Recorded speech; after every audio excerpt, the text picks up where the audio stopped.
क्रिस्चियनको नाममा सबैजनालाई जय मसीह। परमेश्वरलाई महिमा भएको होस्। 2025 चाहिँ निगाहको वर्ष हो। यो हाम्रो जिन्दगीको सबैभन्दा आशिषको सुरुवातको वर्ष भनेर कसैले भन्नुभएको थियो। साँच्चै नै यो चाहिँ मेरो निम्ति चाहिँ आशिषको सुरुवातको वर्ष भएको छ। अनि साँच्चै 10 वर्ष अगाडि जुन हुनुपर्ने कामहरू थियो, बन्नुपर्ने डकुमेन्टहरू थियो, त्यो मेरो बनिराखेको थिएन। अनि एक दिन समय आयो, बुवा यहाँ आउनुभएको थियो, मेरो ससुरबुवाले भन्नुभयो हिँड्नु। अनि मलाई त्यतिखेर गाह्रो भयो, म कहिले नगएको ठाउँमा कसरी जानु। बुवा म के गर्ने होला त्यो ठाउँमा गएर, मैले कसैलाई पनि चिनेको छैन, मलाई एकदम गाह्रो भइरहेको थियो। अनि म बुवासँग पनि बाटोमा बोलिराखेको थिएन, बच्चाहरूसँग पनि बाटोमा बोलिराखेको थिएन। सानो बच्चा काखमा थियो, अर्को बच्चा साइडमा थियो। अनि मान्छेहरू कुरा गरिरहेको थियो, तर मलाई बोल्नै मन लागिरहेको थिएन। म एकदमै स्याड भइराखेको थिएँ। तर म परमप्रभुलाई खोजिराखेको थिएँ। प्रभु म के गरौँ, म त्यहाँ गएर कसरी बोल्नु, मैले कसको सहायता लिनु, मेरो त्यहाँ चिन्ने कोही पनि छैन, म कसलाई भनौँ। म गाउँ पुगेँ, मैले कसैलाई फोन गरेँ, कसैबाट काम बनिराखेको छैन, घरि के भन्छ, घरि के भन्छ, मुजुरको उठाउनु पर्छ भन्छ। तर हामीले कसैलाई चिनेको छैन, कसले हामीलाई बोलिदिन्छ। कसैले घोषणा गर्नुभयो, आज सबै मुजुरको उठ्ने मानिसहरू पनि जोड्छ, तपाईँको काम गर्छ। मैले विश्वास गरेँ। अनि पास्टरबाले त्यसरी घोषणा गर्दै मलाई बोल्दै गर्नुहुँदा उहाँको आवाज मैले सुनिरहेको थिएँ। परमप्रभुको आवाज मेरो कानमा आएर चाहिँ, तेरो काम आज बन्छ, तेरो काम आज तिनीहरूले गर्छ, त निर्धक्क हो, परमप्रभुमा भरोसा राख। मेरो हृदयमा थियो, मेरो कानमा त्यो आवाजहरू आइरहेको थियो। अनि समय नै गइसकेको थियो। 3 बज्यो, 2 बज्यो, 3 बज्यो, उनीहरू खाजा खान गयो। अझै पनि के अदबद नै छैन, मान्छेहरू बनाइदिनु के नि नाना थरीको प्रश्नहरू सोध्दै थियो। मलाई त्यो प्रश्नहरू उनीहरूलाई बताउनलाई एकदम गाह्रो भइरहेको थियो। तर एकजना बाजे हुनुहुँदो रहेछ, हाम्रो त्यहीँको अध्यक्षको जिम्मा पाएको उहाँ एकजना हुनुहुँदो रहेछ। उहाँलाई यस्तो भयङ्कर तरिकाले प्रभुले चलाउनु भयो कि मेरो निम्ति उहाँले बिहानदेखिबाट यो नानीको पहिला गरिदिइहाल्नु, यो नानीको काम गरिदिइहाल्नु भनेर उहाँले चाहिँ एकदम बोलिराख्नु भएको थियो, बोलिराख्नु भएको थियो। एकछिनमा फेरि अर्को काम हुन्थ्यो, फेरि मलाई पुलुक्कै हेर्नुहुन्थ्यो, पहिला यो नानी गरी पठाउनु त, बिचरा कोही छैन यो नानीको, ल हामीले नगरी कसले गर्छ भनेर एकदम त्यो बाजे चाहिँ जोसिएर मेरो निम्ति नै लागिराख्नु भएको थियो। अनि तैपनि त्यो मान्छेहरू सुनिरहेको थिएन, बुजुर्ग बस्ने मान्छेहरू कोही पनि भेटाएको थिएन। अनि फेरि मैले पास्टरबालाई फोन गरेँ, पास्टरबा 5 बज्न लागिसक्यो, केही उपाय छैन। बुवाले नाक त छोड्नु भएछ, घर जानु हो, आइपुग्नु भएको छैन। 1 घन्टा, उहाँलाई 2 घन्टा लाग्छ त्यो बाटो उकालो ओह्रालो जानु। के गर्ने होला, केही उपाय लाग्दैन। आज भयो भने त भोलि बिहानै आएर म बुझाउने थिएँ, यो डकुमेन्ट बुझाएन भने उसको गाह्रो हुन्छ नानीको भनेर एकदम म पास्टरबालाई भनिराखेको थिएँ। पास्टरबाले घोषणा गरिराख्नु भएको थियो, मलाई त्यो राखिराखेको थिएँ। एकदमै मलाई जोस आइरहेको थियो कि परमेश्वर मेरो पक्षमा हुनुहुन्छ। पास्टरबाले भन्नुहुन्छ, डल्लै स्वर्ग तपाईँको पक्षमा हुनुहुन्छ बहिनी भनेर। अनि म एकदमै जोसिलो भएँ। अनि अचानक 5, 5:30 बजे यस्तो अचम्मको काम प्रभुले त्यहाँनिर गर्नुभयो। अनि त्यहाँनिर हामी बस्दै काहीँ मान्छेहरू, कतै गाउँको मान्छेहरू कोही पनि आउनु नमानेर, अनि एकजना हाम्रो त्यहाँ देवर पढ्ने हुनुहुँदो रहेछ, उहाँले स्कुलको टिचरहरू सबैजनालाई डल्लै उठाएर ल्याउनु भएछ। अनि एकजना मेन त्यो कराइराख्नु भएको बाजे, त्यो अध्यक्षको जिम्मा पाएको बाजे बाहेक 7 जना भनेको थियो। अझ त्यो बाजे समेत 7 जना भनेको थियो त्यो सचिवले। अझ त्यो बाजे बाहेक पनि 7 जना भनेर अझ फेरि अर्को एकजना थप्यो। र पनि परमेश्वरले त्यसमा पनि एकजना बाजे त्यहाँ बोलिराख्नु, त्यो बाजेलाई एकैछिनमा परमेश्वरले चलाउनु भयो। हुन्छ, यो काम गरिदिएर हामी जहाँसुकै जानु परोस्, तर यो साइन त आज म गर्छु उहाँले यसरी बोल्नुभयो। यति अचम्म तरिकाले उहाँले साइन गरिदिनु भयो। ठ्याक्कै उसले कतिजना मान्छे मागेको, 1 जना थपेर मागेको थियो, त्यो पनि परमेश्वरले त्यहीँनिर नै जुटाउनु भयो। अनि त्यसरी भट्टाबाट साइन भयो। अनि 6 बजे, 5:30 बजे त्यो अफिस बन्द हुने रहेछ। 6 बजेसम्म पनि मेरो काम गरिराख्नु भएको थियो। अनि त्यहाँनिर परमेश्वरले अचम्मको काम गर्नुभयो। अनि म फर्केर आएको थिएँ डकुमेन्टहरू लिएर। त्यहाँ मेरो सेवकहरू परमेश्वरले खडा गर्नुभएको रहेछ।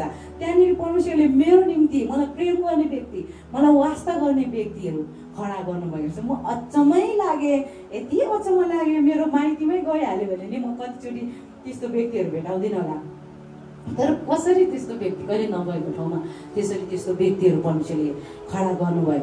त्यो ठाउँ मेरो लागि नौलो थियो। म त्यहाँ जन्मेदेखिबाट कहिले पुगेकै थिएन।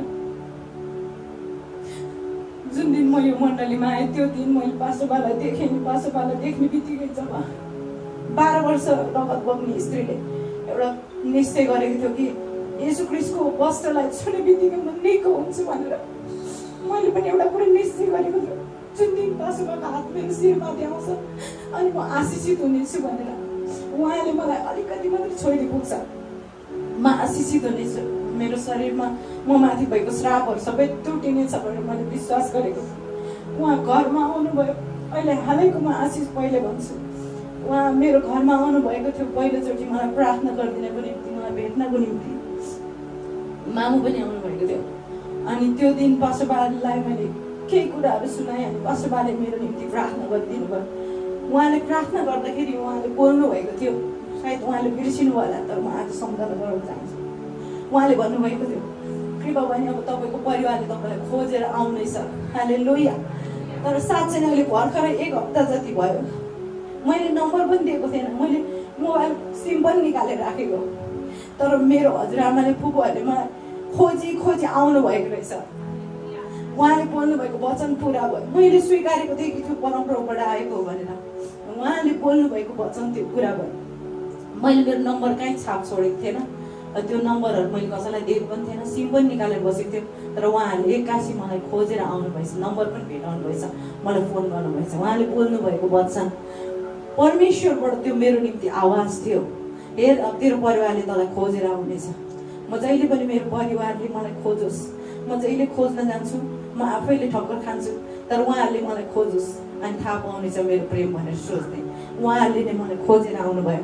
अन्तिम विकल्प काहीँ नपाएर अन्तिम विकल्प चाहिँ अब तिमी नै हो भनेर उहाँहरू आइराख्नु भयो। परमेश्वरलाई महिमा भएको। जब जब पास्टरबाले मेरो निम्ति आशिष बोल्न सुरु गर्नुहुन्छ, म परमेश्वरको आवाज सुन्छु। उहाँले तपाईँलाई भन्नुहुन्छ, म परमेश्वरबाट आवाज सुन्छु, तँलाई मैले आशिष दिएको छु भने। मेरो फोक्सोको पनि एकदमै मलाई गाह्रो थियो। मेरो फोक्सोमा निमोनिया भएर सानैदेखिबाट फोक्सोमा घाउ भएर मेरो नाकबाट मुखबाट रगत आउँथ्यो। म चिल्लोमा धुवामा धुलोमा म हिँड्नु हुँदैन थियो, मलाई एकदम गाह्रो हुन्थ्यो। अस्ति नै दुनियाँ अभिषेकको प्रार्थना भइरहेको थियो, पास्टरबाले प्रार्थना गरिराख्नु भएको थियो, अभिषेकसँगै आइराखेको छ, म रिसिभ गर्दै थिएँ। त्यतिखेर मैले यहाँनिर म डम्पसार परेर सुतेको देखेँ अनि मेरो पुरै छातीको अपरेसन भइराखेको थियो, मेरो फोक्सोहरूको अपरेसन भइरहेको थियो, निकालेर अर्को फोक्सोहरू लगाइराखेको मैले देखेको थिएँ। अनि त्यसैमा मैले विश्वास गरेँ। अनि म अहिले चिप्स पकाउँछु, त्यो तेलको चिल्लोमा म बस्नुपर्छ, मैले विश्वास गरेको छु। मेरो अपरेसन भइसकेको छ। केही समयलाई मलाई गाह्रो भए तापनि त्यो चिरेको घाउ केही समय दुख्ला, तर पनि म निको भइसकेको छु भनेर मैले विश्वास गरेको छु। मेरो नाकबाट र मुखबाट रगत आउने छैन। म स्वतन्त्र भएर परमेश्वरको महिमा गर्नेछु र अरूलाई दिने व्यक्ति हुनेछु भनेर मैले विश्वास गरेको छु। परमेश्वरलाई महिमा भएको होस्। म सानो दर्शन पनि भन्छु। आइतबार म यहाँ आउन सकिनँ। जब हामी आइतबार यहाँ जहिले पनि आएर प्रार्थना गर्छौँ, हृदयले एकदमै त्यो त्रिषित हुँदो रहेछ, त्यो ठाउँ बग्दो रहेछ जानलाई, प्रार्थना गर्नलाई।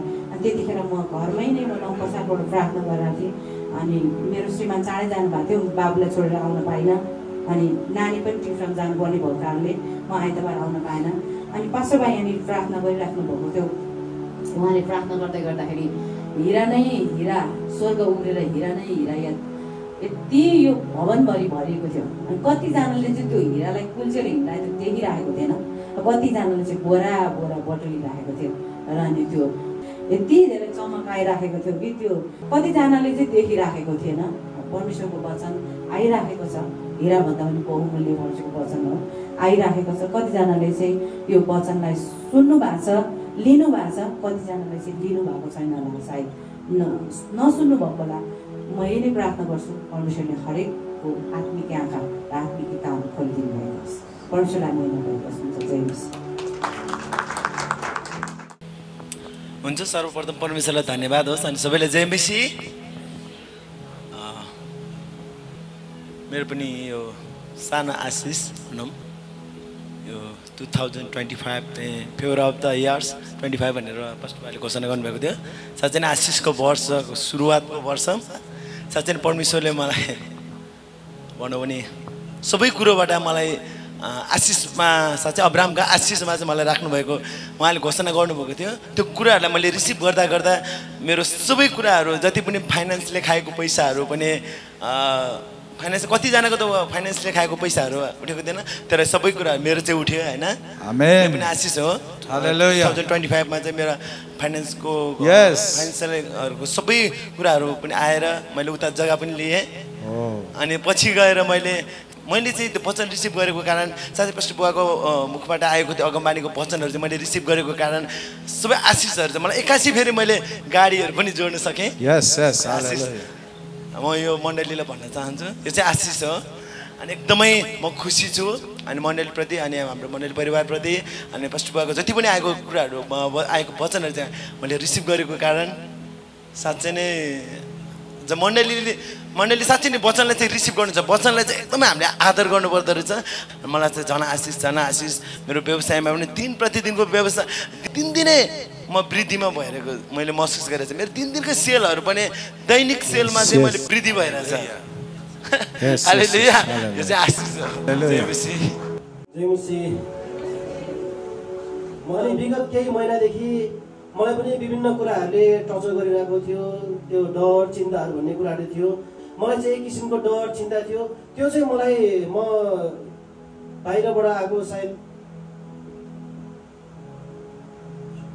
4 महिना जति हुन लागेछ म मेमा आएँ अनि बाहिर जाँदाखेरि पनि ममा डर थियो किनभने मेरो काम चाहिँ मबाट छुटेको 2023 फेब्रुअरीमा मेरो काम छुटेको थियो अनि केही समय मसँग पैसा पनि थियो सबै कुराहरू थियो राम्रै पनि थियो अनि केही समय त म त्यति चिन्तामा पनि थिएन डरमा पनि थिएन मसँग पैसाहरू थियो यो त्यसले चाहिँ मलाई केही समय पुगी पनि रहेको थियो तर जसै मसँग पैसाहरू कम हुँदै गयो अनि जब मान्छेसँग पैसा कम हुन्छ अनि समस्याहरू देखिन थाल्छ अनि अघि हाम्रो पदम दाइले भन्नुभयो म काम गर्ने व्यक्ति म नै खडा हुन सकिनँ भने म नै निको हुन सकिनँ भने मैले मेरो परिवारलाई कसरी रन गर्ने अनि त्यो कुरा ममा पनि भइरहेको थियो अब मेरो काम पनि छैन मेरो छोरा पढ्नुपर्छ श्रीमतीको पनि काम छैन अब मैले घरमा हुँदा त म ढुक्कसँगले मैले अहिलेसम्म बाल कसरी तिर्नुपर्छ मलाई थाहा थिएन तर अहिलेको समयमा हरेक कुराहरू मैले आफै बेयर गर्नुपर्ने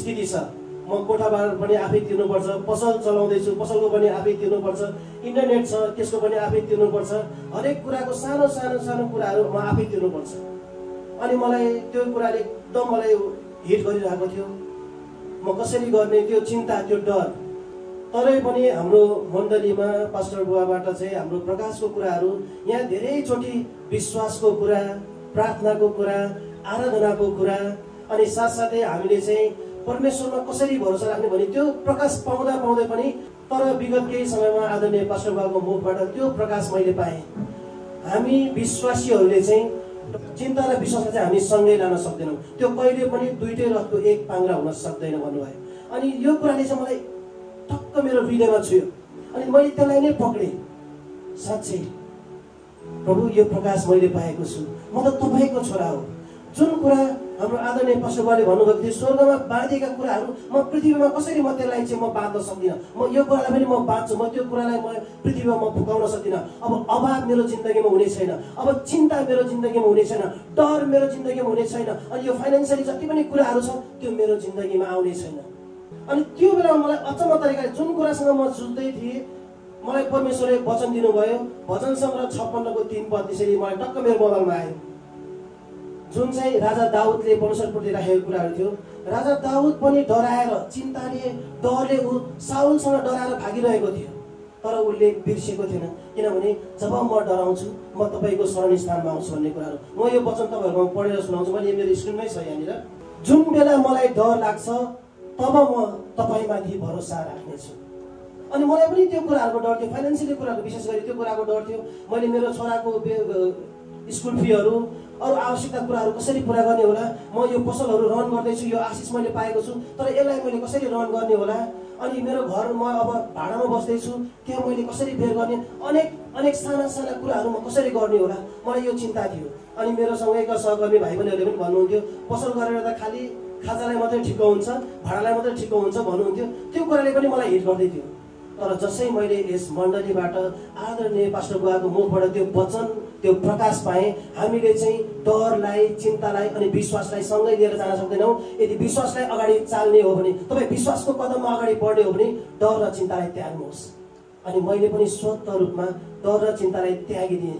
प्रभु, अब मेरो विश्वास, अब मेरो भरोसा तपाईँमाथि छ, किनभने तपाईँ यहोवा इरे परमेश्वर हुनुहुन्छ, तपाईँ जुटाउनु हुने परमेश्वर हुनुहुन्छ। मैले यही प्रार्थना गरेँ। अनि म श्रीमतीसँग नि हामी बेलुका दिनभरि त म बस्नै हुन्छु, कहिले कहिले आउने जाने क्रममा चाहिँ मैले घरमा भन्थेँ, अब भाडा तिर्ने बेला भयो, अब बाबुको यस्तो गर्ने बेला भयो, अब हाम्रो रासनको कुरा यस्तो भयो, के गर्ने होला।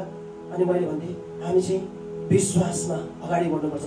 अनि नभन्दै जब भाडा तिर्ने समय आयो, मलाई अचम्म तरिकाले परमेश्वरले ती सबै कुराहरू पुऱ्याउनु भयो। हामीले खाइ पनि रहेका छौँ, लाइ पनि रहेका छौँ र भाडा पनि भोलि तिर्नुपर्छ भने मलाई आज नै प्रशस्त मात्रामा परमेश्वरले जुटाउनु भएको छ।